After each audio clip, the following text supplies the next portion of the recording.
Welcome back guys, another NVM vlog, and in this vlog we'll be doing a stage 2 build on the Seat Leon CUPRA 280.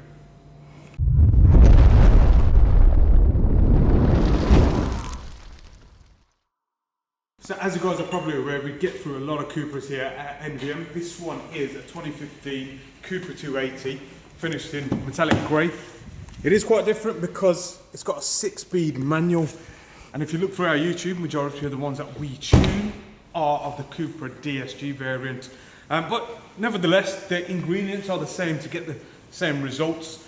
So today we have a Forge Motorsport from our intercooler, a Scorpion Sports Cat, which is 200 cell, and the non-resonated Scorpion catback system with ceramic black tips.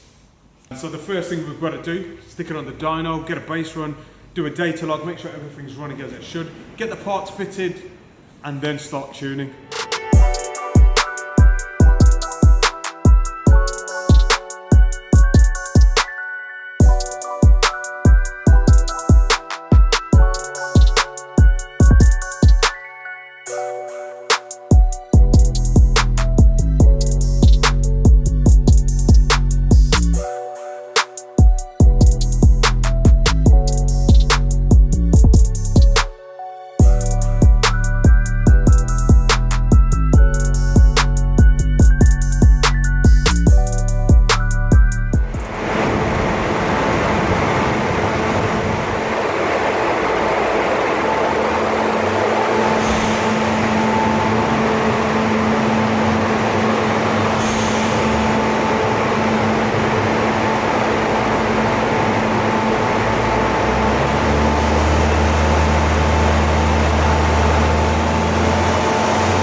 So guys, just ran 298 brake horsepower and 337 newton meters, so about where it should be. I mean, it's got an upgraded panel filter and a res delete on there, but apart from that it's totally standard, and it is running Shell V-Power fuel. So it's a nice good run, and there's no timing pull on the ECU. Looking at the data log, it seems to be how it should be. So we'll get it up on the ramp, get the parts fitted, and then start tuning.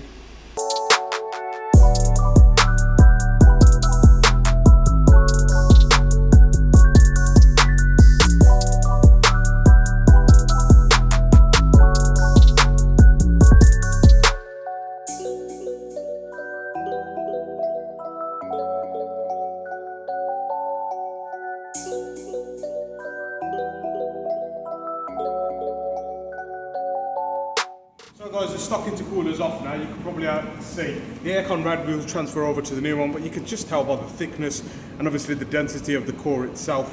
You know, 30% more surface area in this. It's cast end tanks on the Forge Motorsport intercooler, and it's also sprayed in a special coating that's quite adhering to heat, so it will allow the intake temperatures to be cooler from up to 30%. So we'll see that on the dyno and see what improvements it's made.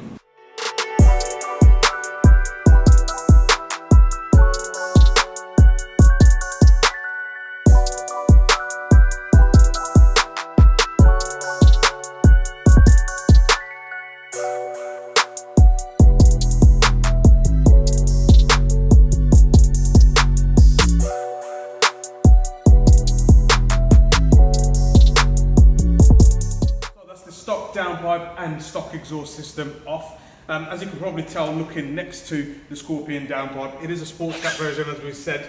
If you have a look at the original downpipe, although it's 76mm internal diameter, it does taper down to about 57mm at the neck before it goes to the 400 to 500 cell catalytic converter, and that's to reduce emissions obviously and the harmful gases. The Scorpion stainless steel downpipe is 76mm mandrel belt throughout, and it has a 200 cell catalytic converter in there. It's called a race cat, and that's basically, it's a different honeycomb mesh. It's actually designed with a swirl in there, so it helps exhaust gases flow through there at high speed, but apart from a low throttle, it does reduce the harmful gases, and it's totally UK legal. Looking at the rest of the exhaust system, obviously we've gone for ceramic black tips on the non-resonator system.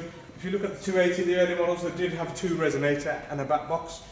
So obviously a non-resonating system with 1 silencer into 2 ovals, ceramic coated. Looks absolutely amazing, and it does sound amazing as well. You've probably seen from our channel from previous, they sound amazing on the MQB platform. So we'll get it all fitted now, get it down, put it on the dyno, see what we've gained without any mapping, and then we'll start the tuning.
So as you guys can see, full bolt on, so that's the Sports Cat turbo back exhaust from our intercooler, and we've got peak of 307 brake horsepower and 347 newton meters. So nice gain there, not dramatic. Again, the ECU will always target maximum boost and maximum torque based upon the stock ECU software anyway, so we gain a little bit just below peak torque and just below peak RPM.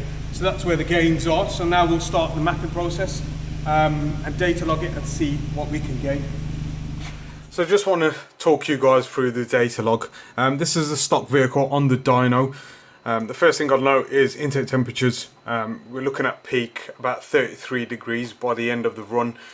Boost pressure about 0.7 to 0.8 bar, which is what they target anyway. And lambdas about 0.99. Again, these all look relative as it should be. I mean, sometimes in places the turbo does overshoot, and it's more down to the turbocharger's wear and tear more than anything, and the throttle body closes to adjust accordingly. Not by much, but it still does that. This is with the full bolt on, so the intercooler and the turbo back exhaust. You can probably see straight away. I mean, intake temperatures are no more than kind of 17 degrees, and you know, mid-range there's a good drop in temperatures as well. This is what equates for more power on these vehicles. So the colder the intake, obviously, the more power it will make at that RPM, and that's where the difference is from that 10 newton meters or 10 brake horsepower. In terms of peak boost and peak power, yeah, boost does target slightly more, and that's purely down to load and how the car sees, or the ECU sees, torque. But when it does do that, it compensates with throttle closure. So you can probably see right at the end of the rev range, you know, throttle is closing to about 40%, and that's there to reduce the turbocharger overshooting. But that in itself is what causes a lot of pressure build up back into the compressor, and that's what, you know, causes wear and tear on the turbocharger. When we make adjustments, obviously we still use the same closed loop torque targeting, but we just lift a few limiters so that the turbocharger doesn't overshoot, and if it does, wastegate adjusts accordingly rather than throttle body, hence causing a turbocharger back pressure build up. So yeah, we've just made a base calibration, so about 1.6 bar of boost, so we'll take it easy. I mean, these turbos can handle 1.8 quite easily with this setup, but we'll take it easy and taper it up and then see what we can achieve.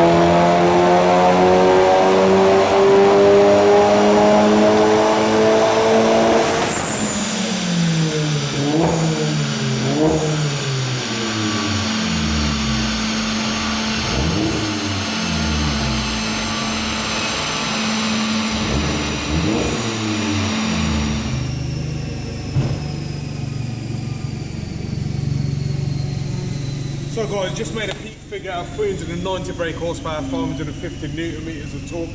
Looking at the power curve, it's nice and neat. There's no issues and no timing pull.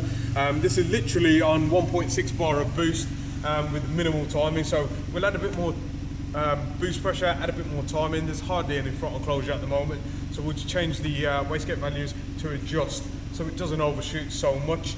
But we'll make a few calibration changes and run it again and see what we can get.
So guys, that's 1.8 bar of boost, and that's exactly 400 brake horsepower and 580 newton meters of torque. In the ECU, we've actually put a torque limiter in there at 580 newton meters, so it won't ever go over that. I mean, even in the odd chance, I mean, the clutch is rated to 600 newton meters, so it's well within tolerances. What we're going to do now is look at the data log in more detail and compare it to our calibration and make sure everything's matching where it should. Sometimes things can go amiss and timing pull can't be seen on the screen, so we do have to see it in graphical terms and make a judge as to whether the car is responding how we want it to. So guys, looking at the data log itself, it is within what we targeted, so just below 1.8 bar of boost and 0 timing pull with low intake temperatures. I mean, intake temperatures no higher than 25 degrees. I mean, it is about 12 degrees in the south today, so that's exactly what we wanted to see. Not too high of an intake temperature that will affect it on a warmer day, basically. Looking at the calibration as well, if I show you what I was mentioning earlier, I mean, we've got a torque limiter within the ECU, and that torque limiter is at 580 newton meters. Sometimes the ECU will overshoot, but I mean, that's what we target as our limit, so it will never go over that. And that's quite important when it comes to manual transmission tuning, that we do have torque limits in there for the rating of the clutch itself. Timing, I mean, we've added timing accordingly, and we've actually reduced a bit of timing at the top end as well, because that causes too higher pressures at too high RPM, basically. So I mean, there's a bit of insight into our mapping. Obviously we can't go through every table that we change, otherwise we'll be here forever, but I mean, typically speaking, at stage 2 CUPRA 280 or Mark 7R or, you know, S3, these are the steps that we take to confirm A, the mapping, and B, the build of the vehicle, so the turbocharger, the intercooler and the exhaust and the proven gains. As you've probably seen earlier in the video, when you stick on these bolt-ons, you do gain a bit more, but obviously the ECU itself wants to restrict that boost pressure and that timing, trying to target that stock power level. So yeah, hope that you guys enjoyed that, and don't forget to like, comment and subscribe, and I'll see you on the next one. So as you guys are probably aware, we give you solid for the NVM vlog.